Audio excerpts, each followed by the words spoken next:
Loretta Voss packed everything she owned into 2 suitcases and a cardboard box on a Wednesday morning in April, while her husband of 47 years stood in the kitchen doorway and watched with the expression of a man who had already moved on and was simply waiting for the logistics to catch up. His name was Gerald. He was 78 years old and had, according to the conversation he had initiated 3 weeks earlier at the dinner table on a Tuesday evening, while Loretta was passing him the salt, decided that he wanted to spend whatever years remained to him differently. He had used that word specifically, differently. He had not elaborated immediately, and she had not asked him to, because she had understood, in the way that 47 years of close proximity to a person gave you an understanding that arrived ahead of language,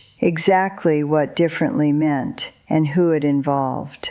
Her name was Sandra. She was 54. She worked at the accounting firm Gerald had used for 20 years, which gave the situation a particular quality of longevity that Loretta had sat with privately for the 3 weeks between the Tuesday conversation and the Wednesday morning of the suitcases, turning it over in the way you turned over something that kept presenting a new, unpleasant angle every time you thought you had seen all of them.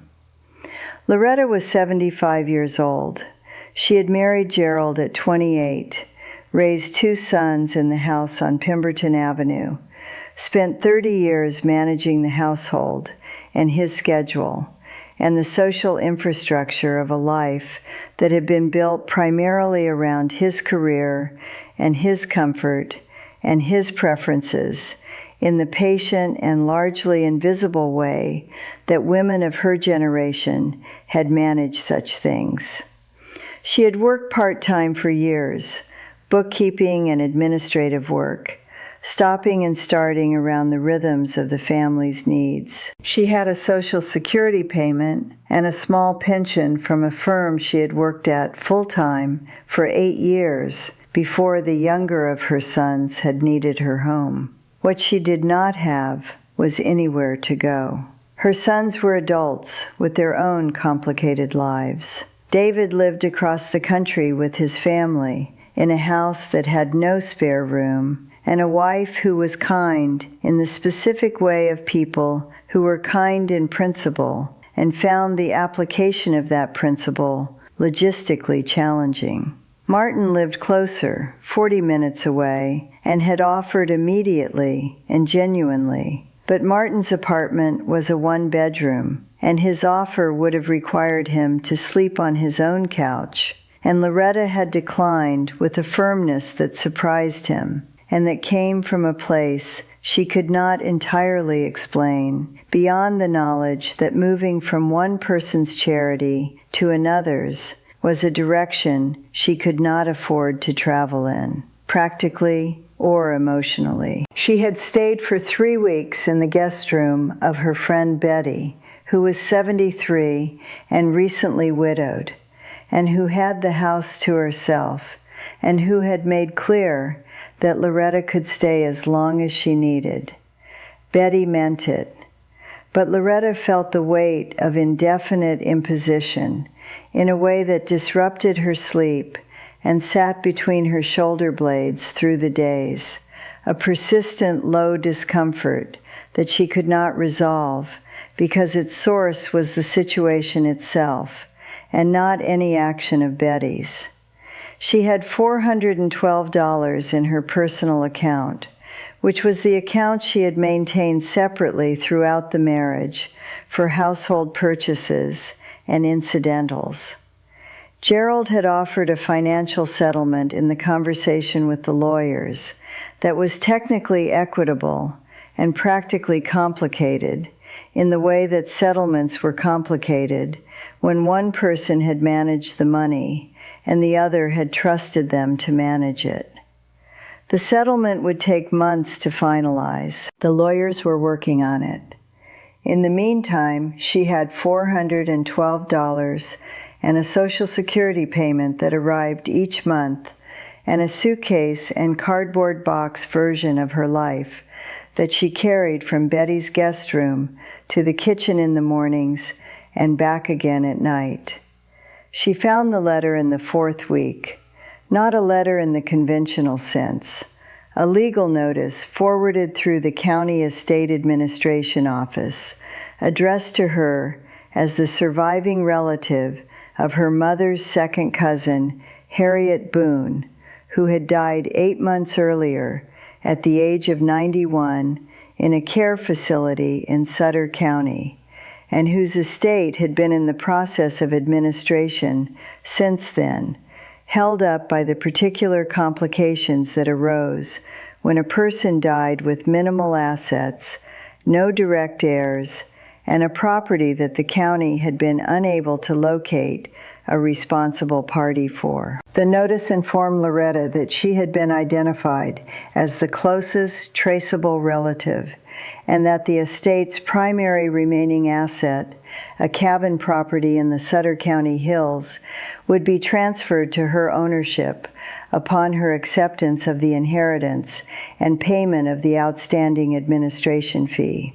The administration fee was $40. She read the notice twice at Betty's kitchen table, with her morning coffee going cold beside her.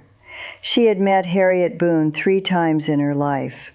Once at a family gathering when Loretta was 11, and Harriet had been a tall, angular woman in her 40s who had spoken to Loretta about plants in the way that certain adults spoke to children about their genuine interests, rather than the interests they assumed children had.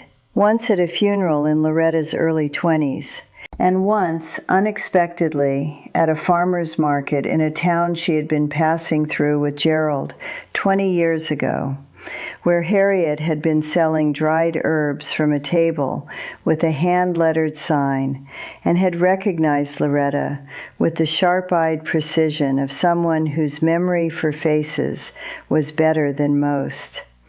She had given Loretta a packet of dried rosemary and told her that she grew everything herself on her property in the hills, and that the land up there was something most people had no idea about, and that she was glad for that because it kept them away. Loretta had thought about that sentence occasionally over the 20 years since. The land up there is something most people have no idea about. She had thought it was the sentiment of an eccentric woman who loved her privacy. She had not thought it was a statement of specific fact. She called the estate administration office from Betty's guest room. The administrator was a man named Douglas, who had the careful manner of someone accustomed to delivering complicated property information to people who did not always understand it, and who had learned to be patient about that. He told her the cabin was located on a forest road 12 miles from the nearest town, a community called Delwood in the eastern part of Sutter County. The property was approximately 700 square feet on 3 acres of land. It had been Harriet's primary and only residence for 40 years. It had been unoccupied since Harriet's admission to the care facility 3 years before her death. The county inspection, conducted as part of the estate process, had described the structure as a timber frame cabin in fair to poor condition, with a functional well, a septic system whose status was unknown, and several outbuildings in varying states of repair. Loretta asked about the land. Douglas said the 3 acres were classified as mixed rural use. He said the property was fully owned, no mortgage, and that the only outstanding liability was the $40 administration fee. Loretta said she would accept the inheritance. She paid the $40 from the $412.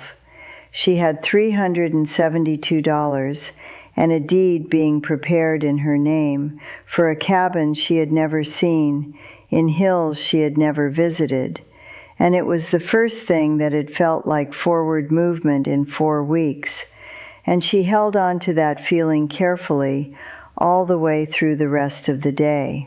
Martin drove her up on a Saturday because she had asked him to, and because he had agreed without asking too many questions, which was one of the qualities she valued most in her younger son. They drove the 40 minutes to Sutter County, and then the 12 miles of hill road to Dellwood, and then the forest road that branched from the main road at a point indicated by a mailbox so overgrown with the vegetation that had grown up around it over 3 years of vacancy that Loretta would have missed it without the property description's instruction to look for the cedar post at mile marker 7. The forest road was narrow and significantly better than she had expected, gravel surfaced and maintained by whoever maintained such roads, passable without drama in Martin's car. The trees on both sides were dense, fir and pine, and the occasional cedar, closing the road into a green corridor that admitted light in vertical columns where the canopy had gaps and was dark between them. The cabin appeared after approximately a quarter mile, at the end of a clearing where the road widened into a turning circle of compacted earth. The clearing was not large, but it was open in a way that felt deliberate rather than incidental, as though Harriet had maintained it specifically to preserve the quality of light that fell there in the afternoon, which was considerable and which arrived from a direction that suggested the clearing had been oriented to receive it. The cabin itself was the size the description had suggested: single-story timber frame, a covered porch across the front, a stone chimney on the right end. The roof had moss across its lower sections, and a section of flashing above the porch that had lifted and would need attention before the rainy season. The porch railing was intact. The front steps were solid.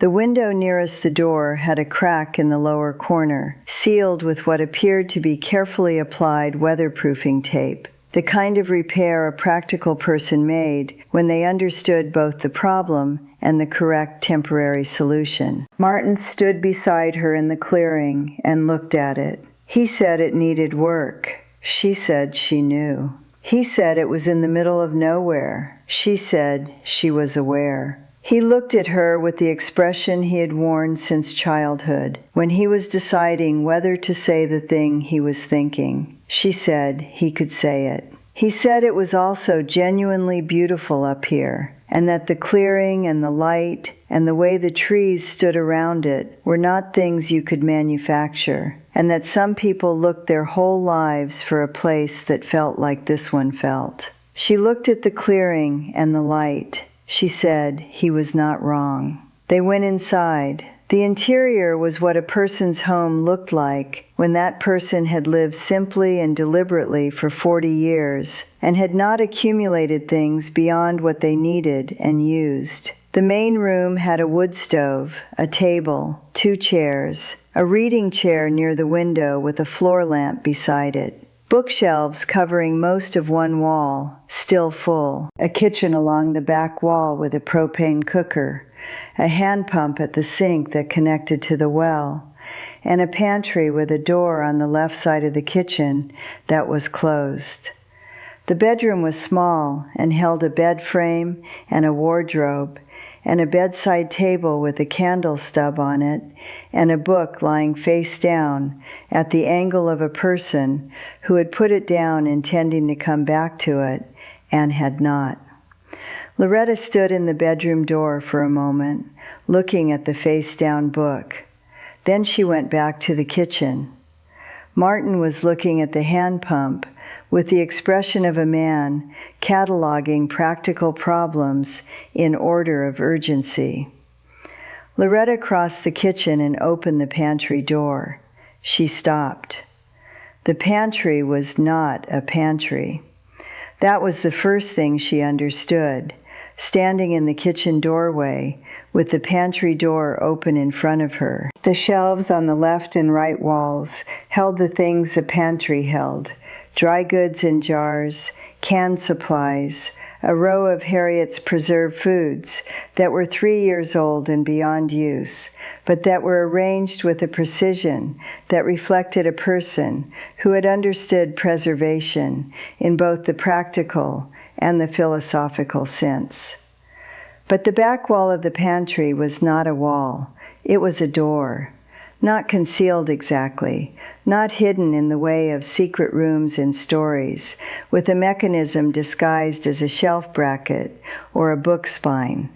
Simply a door, fitted flush with the pantry's back wall, painted the same pale gray as the surrounding timber, with a small iron handle at its center and a keyhole below the handle that held a key.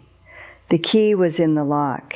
It had always been in the lock, apparently, waiting for whoever opened the pantry door and looked at the back wall carefully enough to see what it actually was. Loretta reached out and turned the key. The door opened inward. The room beyond the pantry door was approximately 12 feet by 10 feet, which made it larger than the bedroom and almost as large as the main room of the cabin. It had been built with the same care as the rest of the structure: timber walls and a timber ceiling, and a floor of the same wide plank wood that ran through the cabin proper. A single window, small and set high in the right wall, admitted enough light to see by without being large enough to make the room visible from outside. It smelled of beeswax and dried plants and the particular clean dryness of a space that had been maintained with deliberate attention to its conditions.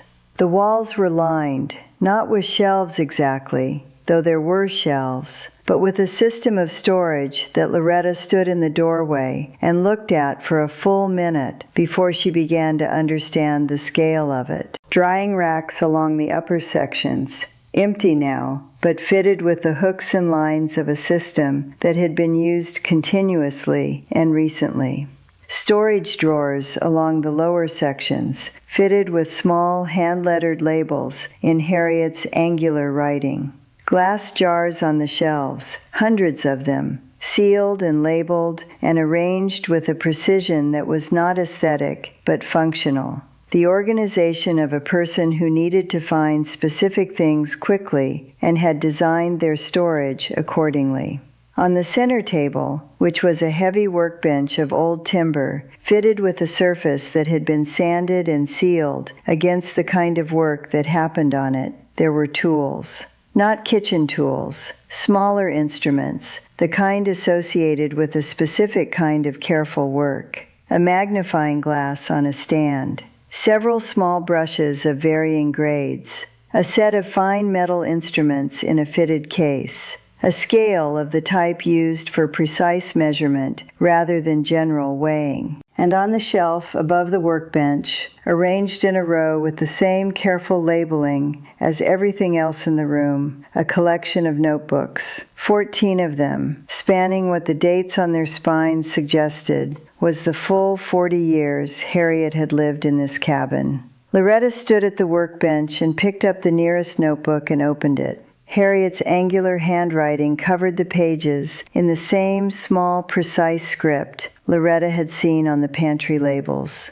The content was a record, not a diary, a working record, organized by date and category, describing in careful technical language a practice that Harriet had been conducting in this room for 40 years. Loretta read for 20 minutes without moving. She read about plants. Not in the general sense that a gardener wrote about plants, but in the specific technical sense of someone who had spent 4 decades identifying, cultivating, harvesting, processing, and documenting species that grew in the hills around the cabin with a pharmaceutical precision that reflected a level of botanical knowledge that was not amateur in any sense of the word.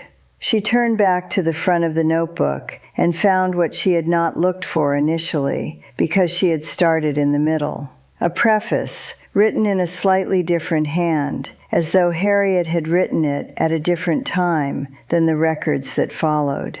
It was addressed to no one specifically, and to whoever reads this equally. It said that the work documented in the notebooks represented 40 years of botanical research conducted in the hills of eastern Sutter County, focusing on native plant species with documented medicinal properties, their identification, cultivation, harvest timing, processing methods, and the development of preparations whose formulations were recorded in the accompanying volumes. It said the work had been conducted independently and without institutional affiliation, not because Harriet had lacked the credentials or the connections to pursue it institutionally, but because she had believed that the pace and nature of the work required freedom from the pressures and compromises of institutional research. It said that the preparations documented in the notebooks represented, in Harriet's assessment, a significant body of original research on several compounds found in regional native species that had received insufficient scientific attention. It said that whoever came after her should take the notebooks to someone who understood their value and should not allow them to be dismissed or discarded before that assessment had been made. Loretta set the notebook down and looked at the shelf of 14 volumes. Then she looked at the sealed jars and the labeled drawers and the precision instruments on the workbench and the drying racks along the walls. She thought about a woman at a farmer's market 20 years ago selling dried herbs with a hand-lettered sign who had said that the land up there is something most people have no idea about, and that she was glad for that. She had meant the work, not the land's scenery, not its privacy, not its beauty, though it had all of those things. She had meant the specific, serious, 40-year work she had been conducting in a room behind a pantry door in a cabin at the end of a forest road where most people did not go, and those who did not stay. Martin appeared in the pantry doorway behind her. He looked at the room. He looked at the jars and the notebooks and the workbench instruments. He looked at Loretta standing at the center table with a notebook in her hands. He said, "What is all this?" Loretta said she was not entirely sure yet, but that she was going to find out. She took the most recent of the 14 notebooks, the one with the latest date on its spine, and carried it to the main room, and sat in Harriet's reading chair by the window, and read it from the beginning, slowly and without hurrying, the way she had always read things that required understanding rather than just information. Martin made tea on the propane cooker, finding the tea in the kettle without being told where they were, because the cabin's organization was the organization of a logical mind, and the logical place for each thing was where Harriet had put it. He brought her a cup and sat at the table and waited. She read for an hour and a half. When she finished, she set the notebook on her knee and looked out the window at the clearing and the afternoon light moving through the trees at the angle it moved at this time of day in a clearing that had been positioned to receive it. Martin said, "Well," she said she needed to make a call. She said there was a professor of ethnobotany at the State University whose work she had read in a magazine article several years ago, and whose name she remembered because the article had been about exactly the kind of regional native plant research that the notebook in her lap described, and she believed that professor was the right person to start with. Martin asked how she remembered the name of a professor from a magazine article she had read several years ago. Loretta said she had always had a good memory for things that turned out to matter. She found the professor's contact information on her phone through the university website. Her name was Dr. Ann Whitfield. She was 61 years old and had published extensively on native plant compounds and their medicinal applications, and had written specifically about the under-researched species of eastern Sutter County in a paper that Loretta found in 30 seconds of searching, and that cited in its bibliography the kind of independent field research that it described as rare and undervalued. Loretta looked at the citation for a moment. She looked at the room she could see through the pantry door from where she was sitting. The jars and the notebooks and the 40 years of careful, independent field research conducted by a woman who had understood the value of what she was doing and had trusted that the right person would come and read the notebooks and know what to do. She dialed the number. Dr. Whitfield answered on the fourth ring, with the slightly distracted manner of a person interrupted in the middle of something. Loretta said she was sorry to call without introduction and that she would be brief. She said she had just inherited a cabin in eastern Sutter County from a woman named Harriet Boone, who had spent 40 years conducting independent botanical research in the surrounding hills, and had left 14 notebooks documenting that research, along with a working laboratory and what appeared to be a significant collection of preserved specimens and preparations. She said she was calling because Dr. Whitfield's published work suggested she was the person most likely to understand what Harriet had been doing and whether it was what it appeared to be. There was a silence on the other end of the line. Then Dr. Whitfield said, in a voice that had lost its distraction entirely, that she needed Loretta to say the name again. Loretta said, "Harriet Boone." Another silence, shorter this time. Dr. Whitfield said that she had been looking for evidence of Harriet Boone's research for 11 years. She said that Harriet had been known in certain circles as a serious, independent botanist who had declined every invitation to collaborate or publish, and whose work was considered by those who had encountered fragments of it to be potentially significant. She said potentially was a word she used carefully, and that she was using it carefully now. She asked where the cabin was. Loretta told her. Dr. Whitfield said she could be there by noon on Sunday.